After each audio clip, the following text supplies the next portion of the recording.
I'm Robert Roach, and as you saw in the title, this is called Sakuhin, and it's a Japanese word that means creativity, creating, your creative output. That's what it's about, and that's what our conversations here will be about. I'm just starting a YouTube channel because I thought, as a storyteller, and there are a bunch of storytellers online, but as a storyteller who has at least a little bit of indie background, I might be helpful in terms of sharing things that could help you create better, sharing things that can help your sister or your brother create better, whatever. If I can be of assistance, I would like to do so here. I'm going to share my artwork, share my own storytelling, all of these types of things. One of my major things that I'm going to be talking about this channel elsewhere is something that I call ethereal. He's a black warrior set in a prehistory time. If he was uncultured, you would call him a barbarian, but he's not. He's a warrior. And I'll get more into him later. But the reason I'm not dealing with him first, or not dealing with Sakuhin directly, is because it was mentioned to me when I put together my intro, that I hope you liked and you saw, that I should put the emphasis on the art that I have produced, because most of y'all don't know nothing about me. So it would probably be good if I introduced the art to you, kind of as a bona fide to say, well, maybe he does know at least one or two things about what he's talking about. So please join me as I break down the artwork that you saw in the intro without all of the words in front of it and the verbiage and all that kind of stuff and logos and all. I'm going to share it with you, give you a little background on each of them, and then we'll go on to see you in a few weeks. Take care. This first illustration is from my comic book, The Roach. It's a wraparound cover for the graphic novel entitled The Roach at War with the Cause. An excellent friend told me that The Roach's black and white art feels like full color, and I kind of like that.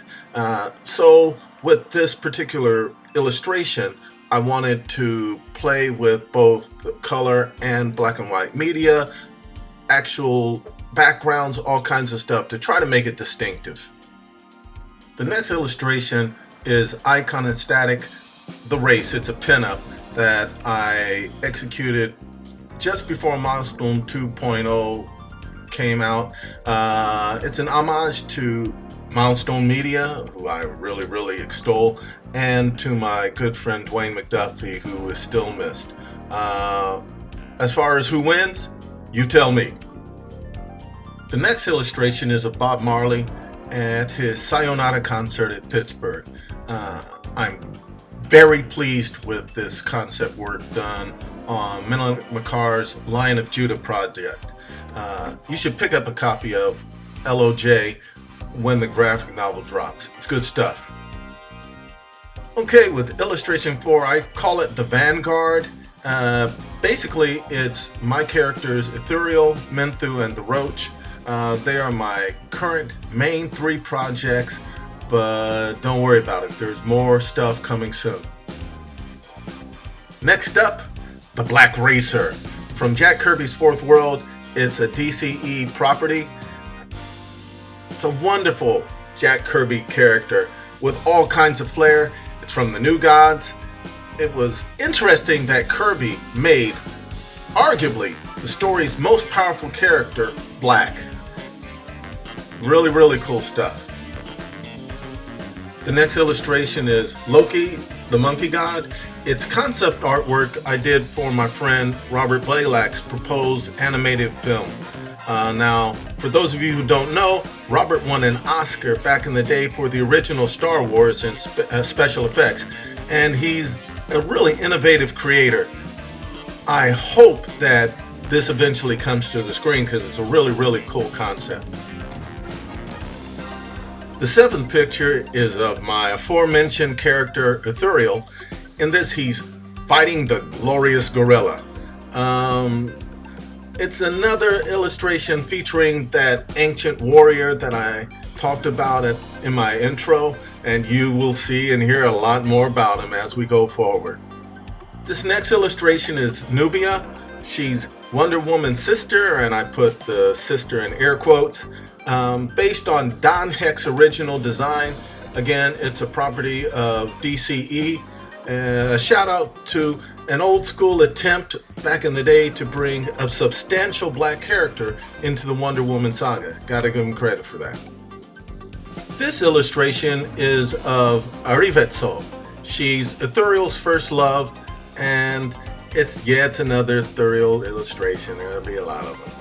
Now, she appears in Volume 1, Chapter 3.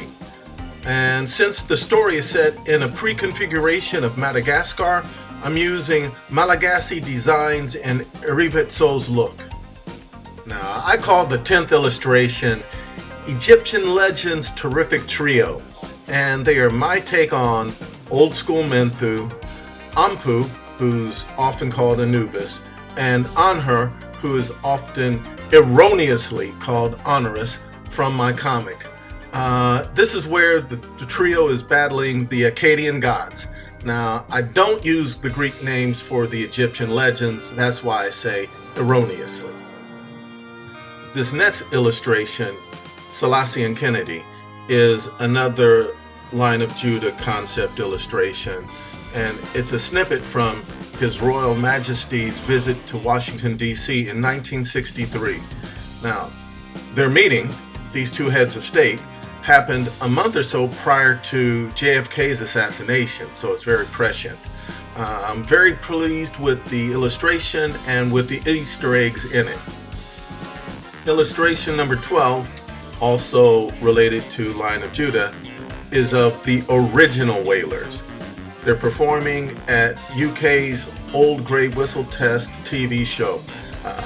It was a groundbreaking performance that introduced Bob Marley, Bunny Wailer, Peter Tosh, and their entire squad to the London and the United Kingdom audience. The next illustration is Menthu Flying. It's close-up of the original illustration, but from summer 2024, it's available on a black t-shirt. It really looks good. Now you can see a full shot of this close-up at our website, hometownprods.net. Now, all of you should go and buy a t-shirt because it's smoking. Buy one or buy 12. In the last illustration, we return to Ethereal. Yes, there is a common theme going throughout this, but it's really good stuff. This pinup is available as a poster. Again, it's a close-up like the prior one, so you're not seeing the full thing, yada, yada, yada, but you can check it out at the website. It's the warrior in the rain after having just killed a ginormous reptile. Thanks much. I'll be back soon sharing both work in progress and finished work from a recent illustration and video from 2023's Black Comics Day, held every February in San Diego. It's an impromptu conversation amongst a number of black comic creators. You're really going to love that. Please like, subscribe, share, and check out the Patreon link. You'll like it very much. Take care.